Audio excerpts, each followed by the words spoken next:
सोचो अगर सब कुछ बढ़िया चल रहा होता तो हम 2 तारीख को जवान देख रहे होते। जवान फ्राइडे को मैं देख के आया विकी कौशल और सारा अली खान की नई फिल्म जरा हट के जरा बच के। बेहद इंटरेस्टिंग था।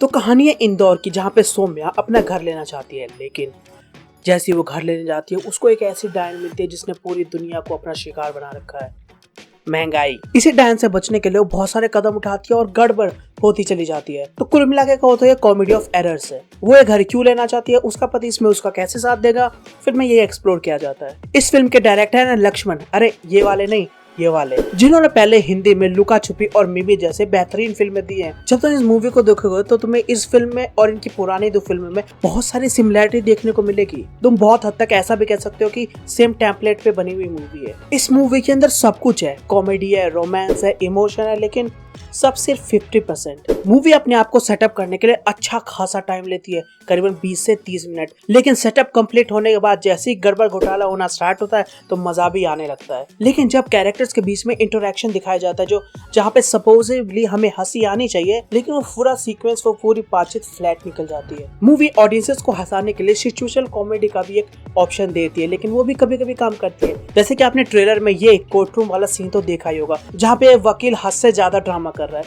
जिसको पहली बार देखोगे तो हंसी आती है, लेकिन जब यही ड्रामा रिपीट होने लगता है तब इरिटेटिंग हो जाता है। फिल्म के जो सबसे अच्छी बात है वो है विकी कौशल और इसके supporting characters. Vicky Kaushal movie में जिस भी सीन के अंदर है वहाँ मजा आता ही आता है। भाई में एक अलग ही कैपेबिलिटी है कि किसी भी एक डायलॉग को बहुत ही अच्छे से प्रेजेंट करता है वो स्क्रीन के ऊपर। फिल्म के अंदर कई ऐसे डायलॉग है कि अगर उसको कोई और एक्टर बोलता तो वो बहुत जल्द क्रिंज की कैटेगरी में आ जाते हैं। ये ब्रिलियंस है विकी कौशल की कि हमें वो चीज नोटिस भी नहीं होती। डायलॉग से याद है, मूवी में एक बहुत ही आयरॉनिकल डायलॉग है, तुम्हें भी समझ में आ जाएगा मैं इसे आयरॉनिकल क्यों कह रहा हूँ। डायलॉग ये है, ध्यान से सुना कि मैं सबसे बढ़िया एक्ट्रेस थे लेकिन तुम इतनी ओवर एक्टिंग क्यों कर रहे थे। अब तुम पूछोगे ये डायलॉग मुझे याद क्यों रह गया, क्योंकि ये डायलॉग कहा था सारा अली खान ने विकी कौशल को। मूवी के सपोर्टिंग कैरेक्टर्स भी काफी बढ़िया माहौल बना के रखते हैं। तुम्हें एक ऐसी मामी मिल जाएगी जिसको घर के अंदर कुछ भी पसंद नहीं है और उसको हर चीज में टोकना उसके लिए आवश्यक है। जो भी आ रहा है उसको उल्टा सीधा जवाब देना, हर चीज को गलत नजरिए से देना और हर चीज पे टॉन्ट मारना। एक ऐसा चौकीदार तुम्हें मिल जाएगा जिसको जानबूझ के तुम्हारे फड्डे में टांग अड़ानी है, और एक ऐसा टीचर मिल जाएगा जो कि लेडीज टीचर की चिपकते रहते हैं। सपोर्टिंग कैरेक्टर्स फिल्म के अंदर कॉमेडी का माहौल बना के रखते हैं, लेकिन कुछ सीक्वेंस ऐसे थे जिनको कुछ ज्यादा ही लंबा खींच दिया था। फिल्म की एडिटिंग और इसकी सॉन्ग की प्लेसमेंट मुझे बिल्कुल समझ में नहीं आई। बहुत सारे ऐसे सीन थे जहाँ पे हमें ऐसा लग रहा था कि डायरेक्टर हमें हर एक एंगल से चीजें दिखाना चाहते हैं। किसी भी एक सीन को दिखाने के लिए cut cut cut cut cut, एक ही सीक्वेंस में 6 से 7 कट, जिससे आप इमोशन और पूरी मूवी से दूर हट रहे थे, बस ये ध्यान दे रहे थे चल क्या रहा है। और अगर गानों की मैं बात करूँ तो वो बहुत ही अच्छे हैं, इसकी एल्बम बहुत बढ़िया है, लेकिन उनकी प्लेसमेंट कैसे थी मुझे बिल्कुल समझ में नहीं आई।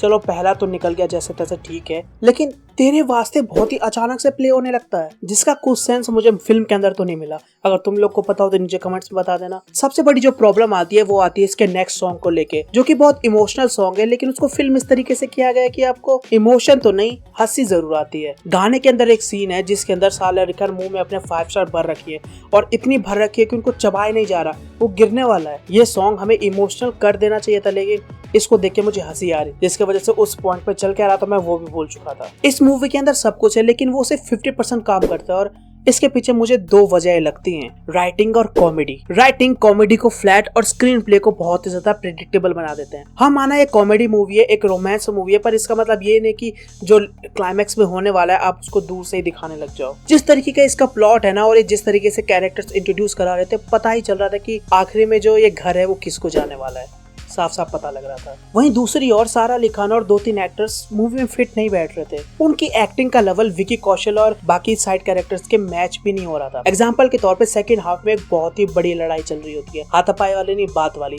जिसके अंदर विकी कौशल का जो फ्रस्ट्रेशन होता है, उसको गुस्सा, सब कुछ बहुत कन्विंसिंग लगता है और बहुत अच्छे से सामने आता है। लेकिन वही सारा अली खान का, उनको गुस्सा भी आता है, फ्रस्ट्रेशन भी निकलता है, लेकिन सिर्फ शाउटिंग के रूप में। पूरे सीन के अंदर सिर्फ वो शाउट कर रही होती है और रोना धोना निकलता है, पर वो लगता है कि वो जबरदस्ती करने की कोशिश कर रही है। जैसे कि वो याद है मीम बहुत वायरल हुआ था, तुम मुझे तंग करने लगे हो, कुछ वैसा ही। और कोई मुझे बताएगा कि ये कहीं अतरंगी को पार्ट 2 तो नहीं है उस परफॉर्मेंस में और सारा मैम की इस परफॉर्मेंस में कोई फर्क तो नहीं दिखता मुझे। तो ओवरऑल बताऊं तो जरा हटके जरा बच के एक वन टाइम वॉच फिल्म ही बन के रह जाती है, जिसमें कॉमेडी, इमोशन, रोमांस सिर्फ 50% काम करते हैं और फिल्म प्रेडिक्टेबल भी हो जाती है। अगर तुम विकी कौशल का फैन हो और तुम्हारे पास बहुत सारा टाइम है तो तुम इस मूवी को चेकआउट कर सकते हो। अगर तुम्हें ये वीडियो पसंद आए तो इसको लाइक करो, अपने दोस्तों के साथ शेयर कर देना और अगर चैनल पे नए हो तो सब्सक्राइब जरूर करके जाना।